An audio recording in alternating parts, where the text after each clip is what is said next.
welcome to Road Rants. Listen, I'm sure that, word has gotten around by now about Jani Lane. It's been 2 days, and today is actually my birthday, and it's a hell of a nice birthday present, Hell of a nice birthday present. Jani Lane is dead. I got a call from Vera Kocha of NYBD at about 3 in the morning as I was asleep, telling me that Jani Lane was dead, and that was the end of my sleeping that night. Now, they haven't officially announced the cause of death yet. They have to conduct an autopsy. It's undetermined. He was a 20-year alcoholic rock star by himself in a cheap motel room. What do you think he could have been doing? Now, maybe that's just speculation, but it's a damn educated guess. I am so sick and tired of this shit. I'm really just f***ing sick of it. 47 years old enough to know better, and still way too young to be found dead in a Comfort Inn. You ever see Jani Lane in the late 80s, early 90s when Warrant was at their prime? Holy shit!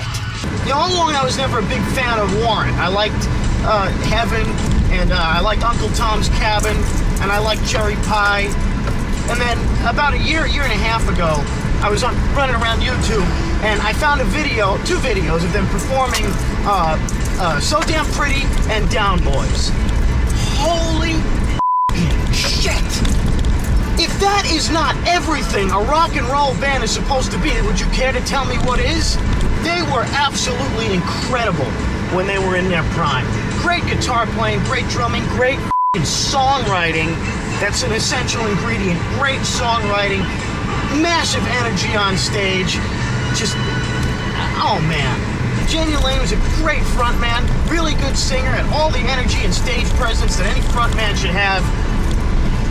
And now he's dead, because he couldn't stop drinking, most likely. I am so sick and tired of this shit, people. I am so sick of these rock stars destroying themselves with f***ing drugs and alcohol. How many times is this gonna happen? How many people does it take before people wake the f*** up? I just got through talking about Amy Crackhouse, okay? Untalented loser that the media reports on. She got more media attention than I bet Jani Lane is gonna get. One of the most talented frontmen we've ever seen. Great songwriter and a great band. But how many others? Yeah, like I said last time, Kevin DeBro, Steve Clark, Robin Crosby, Jimi Hendrix, Randy Rhoads even, indirectly. I think if that f***ing ACOC sucker, whatever his name is, hadn't been doing coke that night, maybe Randy would still be alive. And it's not just the death of these rock stars, it's the death of the bands, even if all the members are still alive. You really think Guns N' Roses, the original lineup, is ever gonna reunite? Of course not, because Axl Rose is too much of a f***head. Talking about a guy who runs off stage every other song and do coke. Real f***ing great. Another great singer ruined himself. And the last time I heard his voice, he was shot to shit. Of course, there's a much better singer who sounds a hell of a lot like him. His name is Robert Mason. He was with Lynch Mob. You know what he's doing now? Singing in Warrant. I am not sad about Jani Lane's death. I am f***ing pissed off. I wish he was still alive so I could kick his ass for killing himself. I am pissed off at these guys for ruining themselves and depriving us of all the great music that they might have created had they lived. Randy Rhoads was what, like 24 years old when he died? Can you imagine how much great music he would have given us if he hadn't been killed in a plane crash because some f***ing coked up moron had to buzz the tour bus? In a stolen plane? Happens again and again and again. These rock stars ruin themselves, ruin their music with drugs and alcohol. Justin Wienersucker lives on, but Jani Lane has to die. And I know there are a whole bunch more great musicians that died because of drugs that I'm forgetting about. I can't believe I didn't mention last time Bon Scott. Bands don't get much better than AC/DC. I'm a bigger fan of the Brian Johnson era than I am of the Bon Scott era, but still. John Bonham. I'm not a fan of Led Zeppelin at all. He was a great drummer.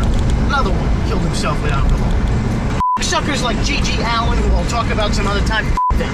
No different than Amy Crackhouse. I'm talking about these real great musicians, who some people say are very tortured by the lives they lead and what's going on in their own head.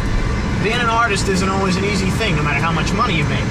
But it's not that pisses me off so much, is this whole notion that rock and roll and drugs and alcohol go together. Sex, drugs, and rock and roll. Can we just stick to the sex and rock and roll, for f***'s sake? Do we really need to be told at this point that drugs are not good? There's so many people that think that rock and roll and drugs go hand in hand. Sam Kinison used to talk about that all the time. He's one of my favorite comedians.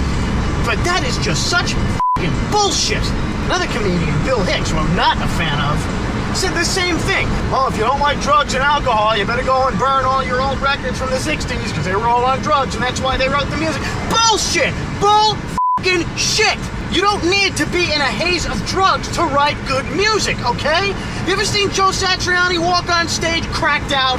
The ability to write great music is a very deep internal thing. It's something I can't really explain. I don't have it to a very large extent. Viracocha has it to a massive extent. He can write songs like it's nothing. But that doesn't come because he's on drugs all the time. He's not on any drugs. I'm sure most of you know that one of my heroes was George Carlin. And I was very disappointed to learn that he would write his stuff and then he'd have a hit of a joint to punch it up. I just don't think that he needed that. The man was a genius. I don't think he needed any external influence. Not external influence is the wrong word. I don't know what you'd call it. I don't think he needed any enhancement.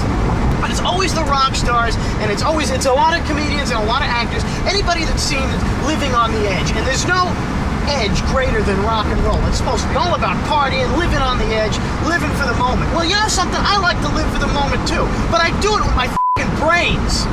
And what really pisses me off is when I see these young rock bands with these f***ing coked up morons. Every inch of their body is tattooed. Every conceivable piece of loose flesh has a piece of metal in it, writing songs about how great it is to be on drugs. I want to just shoot every one of them in the f***ing head. Great example, Suck Cherry.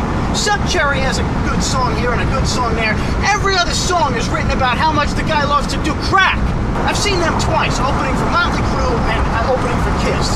I've sat through much worse bands, but I am so sick of that dickhead. When I saw Kiss, I was sitting pretty far back, and I couldn't tell if the f***er was wearing a shirt or not because he's got so many goddamn tattoos. I thought he was wearing a shirt. It took me a while to realize that he wasn't. Oh, this song's about how first time I did cocaine, and this song's about how much I like to do crack, and this song's about this drug, and this song's about... F*** you! I don't want to hear about your f***ing habits.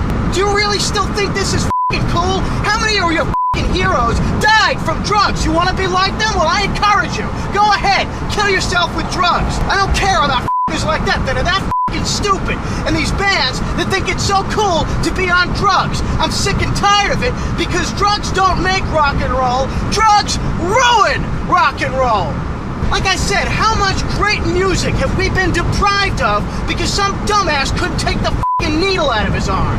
As much respect I have for these guys' musicianship, I just am so sick they're f***ing morons for the shit that they do.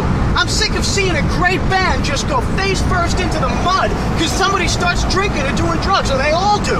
Freshman year, my global history teacher told me he walked out on an Aerosmith concert, because they were so stoned that they couldn't play. What the f*** is that? Thank God all of Aerosmith is still alive and they're still touring. Tom Hamilton even got through cancer. Thank God. Steven Tyler, as far as I'm concerned, is the greatest singer on this planet. You know, he's on and off sometimes. You know, I can understand somebody slipping up, but God, get with the program already. Wake up. Steven Tyler's he's a bright guy. If you heard him talk, he's not an idiot. So I was pretty sure that he, when the whole thing was announced, after he fell off the stage and all that other stuff going on, and these rumors that Aerosmith was going to replace him, which couldn't happen, by the way. Just don't even think about replacing Steven Tyler. I was pretty sure he'd come out of it, and thankfully I'm right. You hear all these conflicting rumors about Eddie Van Halen. I don't know which of them are true. I don't know if I said my other rant. I think a lot of them stem from the fact that Sammy Hagar wrote that f***ing book trashing him all over the place. But I'm saying, a lot of them do come out of it. Motley Crue sobered up. C.C. DeVille, every time I see him, every time I see Poison, he looks healthier and healthier and healthier. It's good for him. David Lee Roth was not drunk on stage any of the times I saw Van Halen on that last tour, or when I saw him solo. Slash finally has the needle out of his arm. The problem is when it takes these guys 30 years to finally clean themselves up, a lot of them don't make it that far. I'll tell you about one that you might not have heard of. Viracocha tells me all the time about a guy he used to play with when he was younger named Billy Riley. Said he was the most amazing drummer that he's ever seen, that would have been the greatest drummer in the world if he hadn't been doing cocaine. He's dead now. And I hear all the time about what a great drummer this guy was, and I say, well, let me hear something that he's recorded. I want to hear this. He didn't record anything. Nothing showcasing his potential, and I'll never know what a great drummer this guy was. V says he's known a lot of great players, play with a lot of great players, that we'll never get to hear because they all drugged themselves to death before they could go anywhere. I'm just so pissed off, right? I can't think of all the other bands, all the great bands that have ruined themselves with drugs. And as for the 60s, this is something I'll talk about another time. Oh, what a fucking disgrace. All that most of the shit going on in the 60s was. The Grateful Dead, are you fucking kidding me? I don't care what anybody says. People tell me they're so great. The Grateful Dead fucking sucked. Whatever kind of talent that any of them might have had, it was ruined with the goddamn LSD. Bob Dylan, the only interesting thing about Bob Dylan is occasionally you'll hear real musicians cover one of his songs and it'll be great. Every time I hear him sing, shut the f*** up, Bobby boy. I'm tired of this. I am so sick and tired of drugs ruining great music.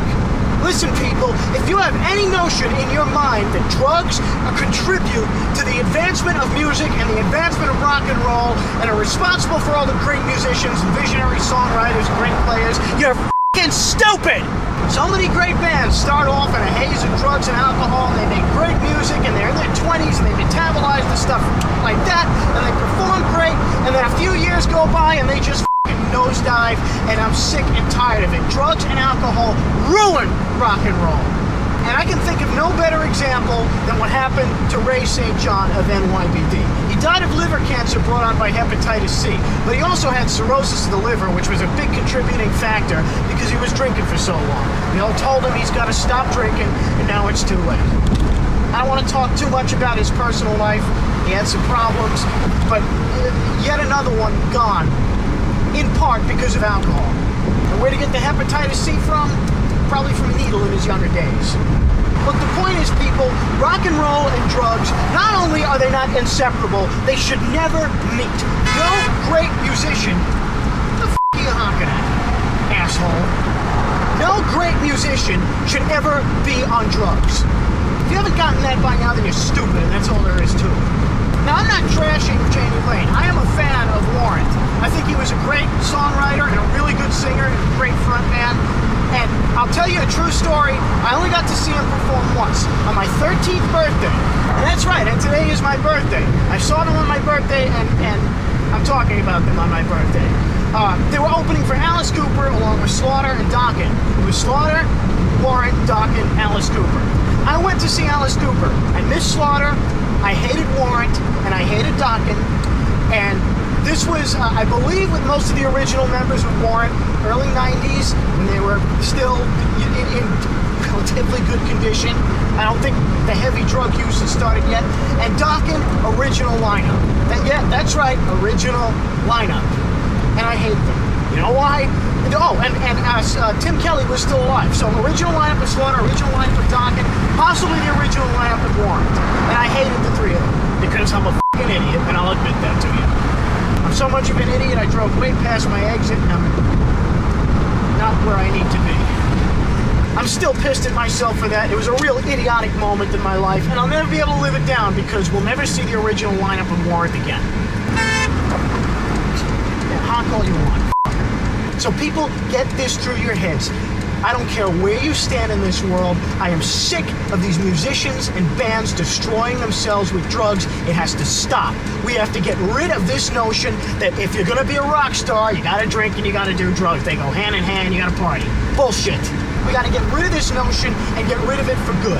I don't ever want to hear about another great band or great musician, not like there are a lot of them left, ruining themselves with drugs and alcohol. We got to take this idea away, so this way they don't fall into it. This way, when people enter the world of rock stardom, they're not thinking, hey, where is the drugs? I understand how kids are blinded by success and fame and money, and they don't think straight. We gotta put a stop to it. I don't care what it is, whether it's to party or whether, like I mentioned last time, it's to keep your energy together while you're on the stage or to fuel your creative process. Listen, I can understand how if you're on an LSD trip, you might get some pretty wild and crazy ideas to write songs about. But Joe Satriani writes some pretty weird stuff. Mystical Potato Head Groove thing and the Mighty Turtle Head, all this other weird stuff. I've never seen him cracked out on stage. I already said that. Or even better example, Steve Vai. A lot of his music is a f***ing LSD trip. He wrote the song Voodoo Acid about the time somebody gave him acid. I've never seen him on acid during a performance. And let's go down the whole run. And the energy on stage, David Lee Roth liked to drink, and I think he did cocaine occasionally, but he was never a junkie. And have you ever seen a performer with as much energy as David Lee Roth on stage? So these drugs. You don't need them. Nobody needs to be on drugs or alcohol. So let's get rid of this mentality, people. No matter where you are, no matter what you're doing, where you go, make sure you spread the word. Drugs and alcohol are not good for rock and roll. And if you don't believe that, if you're going to make a case against that, I got a better idea. Get yourself a gun, load it up, put it to your head, and pull the fucking trigger. Because I'd rather see some idiot that thinks drugs are a good idea die than a great musician like Jani Lane. But yeah, that's it, folks. We lost another one. Heaven isn't too far away, but we've lost another one. At the very least, we still have the music that he did make, and that's going to last